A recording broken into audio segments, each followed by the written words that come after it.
As an NBA fan, I have seen many players come and go. Some leave a positive mark and will always be looked back upon fondly, while others sizzle out quickly and quietly. However, it is the loud sizzlers who get a lot of negative attention. Today I'm going to discuss one of the infamous sizzlers who is currently at a crossroads in his life at only 22 years of age, an age where most of his peers are just getting started in adult life.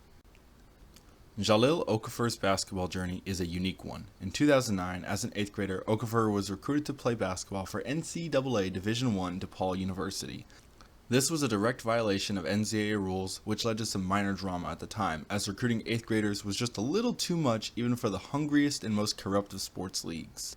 Okafor would go on to grow into a tall, athletic big man known for his soft hands and a sweet mid-range shot. Entering his junior year of high school, he received legit scholarship offers from top schools such as Kentucky, Arizona, Ohio State, and Duke. He would go on to win many awards, including being recognized as a first-team All-USA selection by USA Today, and finished as runner-up for Mr. Illinois basketball behind future NBA lottery pick Jabari Parker. Entering his senior year of high school, he was on top of the recruitment world. He made his commitment to Duke University early in the season, then went on to win a state championship. He was selected to the famous McDonald's All-American game where he put up 17.7 rebounds, then would be named Player of the Year by USA Today. To finish off his high school career, he would finally win the elusive Mr. Illinois basketball title, which he barely fell short of a year prior. Okafor entered college in 2014 as a universal 5-star recruit. Standing 6'9" and weighing nearly 270 pounds, he would actually be voted to be a preseason number 3 ranked player in the country. Throughout his freshman year, Okafor did accomplish many breathtaking feats, including being the first Duke Blue Devil freshman to ever record 20 rebounds in a game, which also made him the second ACC freshman to record 20 points and 20 rebounds in a game. He would finish the season averaging 17 points, 8 rebounds a game, and be named ACC Freshman and Player of the Year. He would go on to play a major role in Duke winning the national championship, defeating Wisconsin 68-63.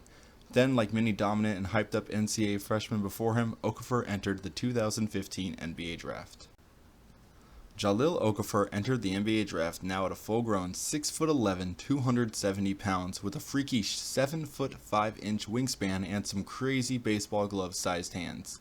He was highly appreciated for his low-post game, his ability to grab offensive rebounds, and his ability to catch and finish.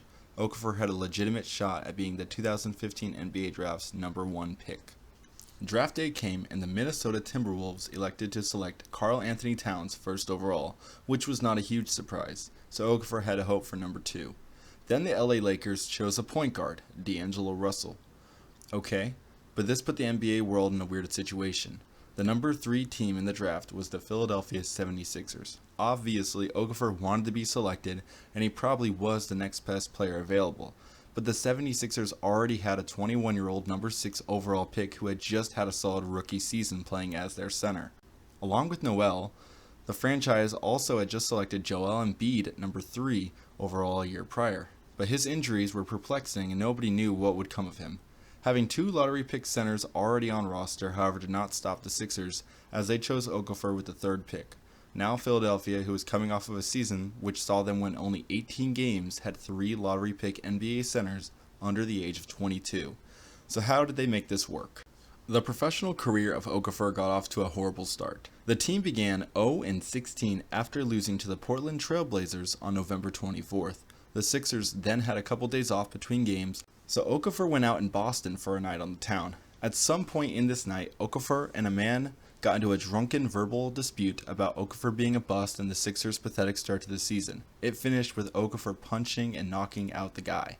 Okafor's career had just begun and he was already at his first rock bottom.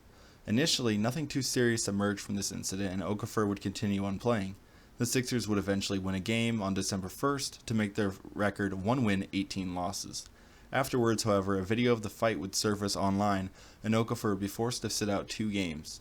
In Okafor's first game back from the suspension, he would struggle shooting 3 of 14 off the bench, as his Sixers would lose 119-68 to a San Antonio Spurs team who did this while resting Tim Duncan, Manu Ginobili, and Kawhi Leonard, a second rock bottom.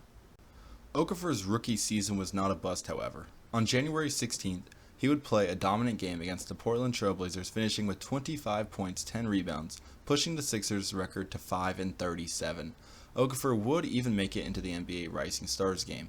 After the All-Star break, Okafor and Noel swapped positions, as management and coaches probably saw Noel was not playing well as a forward, and not much was getting accomplished with Okafor manning the center position. Okafor would improve vastly in his new role and even put up a 31-point game in a loss to the Dallas Mavericks on February 21st. A lot of bad came from Okafor's shaky rookie campaign, but the whole Sixers team was bad. They finished 10-72. As a result, Okafor was a bright spot amongst his peers. He averaged 17.7 rebounds a game. These were not bad numbers in any stretch of the imagination. He was named All-Rookie First Team and finished 5th in Rookie of the Year voting. Then next year, Okafor and Noel were joined by long-awaited teammate Joel Embiid. The dream of 3 lottery pick gifted centers was finally a reality for the franchise, but how exactly was this going to work? None of them had much stretchability in their game. They all wanted minutes, and they all wanted to play the same position. Okafor may have been the most deserving of these minutes early on, but a significant leg injury he sustained late last season sidelined and limited him immensely. Throughout the season, it became clear the center of the future for the team was Embiid. As a rookie, Embiid averaged 20.7 rebounds in his limited 31 games. Nerlens Noel would be traded to the Dallas Mavericks in February. This should have left plenty of minutes for Okafor, but not much came from these. In 50 games, which was 3 less than his rookie year, Okafor's averages dipped to 11 points, 4 rebounds a game, though he did still slip into the Rising Stars game. A rough second year as a pro, another rock bottom for the big man, but not the end of the world. Despite his draft status, Okafor was never truly his team's number one option. He was constantly in a battle for minutes, and his injury slowed him down greatly. Entering his 3rd NBA season, the 76ers announced they would not pick up the team option for Okafor for a 4th year, another rock bottom. This made the 2018 NBA season the first contract year for Okafor. On November 1st, 2017, Okafor made it public that he welcomed a trade so he could reestablish himself and try to grow into the man scouts, coaches, managers, and fans thought he'd become. The Sixers, meanwhile, had little interest in investing any more time or energy in Okafor's well-being. He became a castaway within the locker room and was pretty much forgotten on the court. At only 22 years old, the Sixers already accepted Okafor as a hopeless cause. Many fans began speculating countless trade scenarios for the former lottery pick, all-rookie first-team, 2-time Rising Stars center. But nothing was materializing. Okafor's game of being a brute with his back to the basket did not fit the modern NBA. Ideal centers in today's league rebound and block shots at a high rate. They set solid screens, catch lobs, and finish around the hoop. They can stretch out to the three-point line to open up the paint and can put the ball on the ground. They stay out of the way of the stars. This is not Okafor. Okafor has not shown any glimpse of being able to do any of this. He appeared in only 2 games for the Sixers this year before being completely thrown away and forgotten by the franchise. On December 7th, 2017, the Brooklyn Nets would trade for Okafor and failing shooting guard Nick Stauskas in exchange for the veteran forward Trevor Booker. This was seen as a win-win for both sides. None of these players had any meaningful roles with their respected teams, yet each had promise for their new one. The Nets now had 2 young lottery players who could be good, and the Sixers finally added a veteran power forward to their team. However, this did not really happen. Okafor was more out of shape than originally anticipated.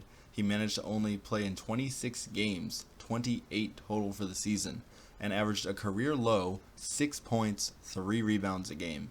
Everything was moving south for the big man. Another rock bottom. Today, Okafor is at a crossroads. He has no NBA contract offers in front of him. Recently, it was reported that he has been working out with a small handful of teams to try to prove he can still develop into an NBA role player. His only contract offers currently on the table come from China. Is this the next step in the basketball career for Okafor? Will he tap into something which has been hidden for years and finally become an NBA player people had dreamt of? Only time will tell. So many possibilities are out there. One thing, however, is clear. I hope the best for Jahlil Okafor. Thank you guys for watching through the whole video. I upload basketball analysis, retrospective, and prediction videos here weekly, and I look forward to making more content for you all. Time for a little shameless plug. If you or someone close to you are looking for some stylish and effective workout clothing, and you want to support these videos, go to hustlecosupply.com and use my code HAZE20, that's HAZE20, for 30% off. Also, please check out my Instagram, Haze092895. Thank you all. See you next time.